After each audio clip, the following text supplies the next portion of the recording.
আমরা কিছুক্ষণ আগে সংবাদ পেয়েছি হাইকোর্ট থেকে 19 সেপ্টেম্বর অনুষ্ঠিতব্য ডাকসু নির্বাচনের উপর স্থগিতাদেশ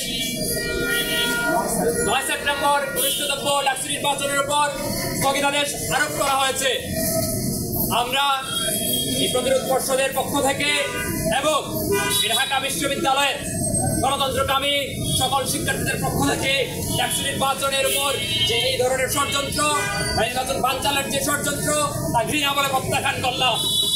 আমরা মনে করি ডাকসু নির্বাচন 9 সেপ্টেম্বরে অনুষ্ঠিত হতে হবে। ডাকসু নির্বাচনকে কেন্দ্র করে ডাকসু নির্বাচন স্থগিত এবং বানচালকে কেন্দ্র করে নানান ধরনের ষড়যন্ত্র হচ্ছিল। আমরা দীর্ঘদিন ধরে এই নির্বাচন প্রক্রিয়ার শুরু থেকে বলে আসছি যে কোনো মূল্যে নির্বাচন হতে হবে এবং সেই নির্বাচন সুষ্ঠুভাবে হতে হবে। কোনো চালচুতুরি ষড়যন্ত্র এই বিশ্ববিদ্যালয়ের শিক্ষার্থীরা মেনে নেবে না। কিন্তু আমরা নির্বাচনের ঠিক আগ মুহূর্তে দেখতে পেলাম যে আইনি জটিলতার মাধ্যমে হাইকোর্টে রিট করার মাধ্যমে একটা পক্ষ খুব সুস্পষ্টভাবে এই দেশের গণতান্ত্রিক অভিযাত্রা থামিয়ে দেওয়ার জন্য হুমকি মেরে দেওয়ার জন্য এই কর্মকাণ্ড পরিচালিত করছে।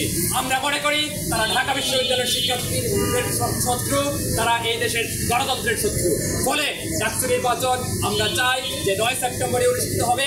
যদি কোনো মূল্যে এই নির্বাচনকে আটকানোর চেষ্টা করা হয়, এই বিশ্ববিদ্যালয়ের শিক্ষার্থীরা এবং এই বিশ্ববিদ্যালয়ের ছাত্র সংগঠন সমূহ এবং বিভিন্ন প্যানেলের যে প্রতিনিধিরা তার কোনো মূল্যে এটা মেনে নিবে না।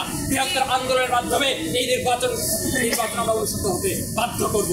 আমরা কোনো আইনি না, আমাদেরকে হাইকোর্ট দেখালে হবে না।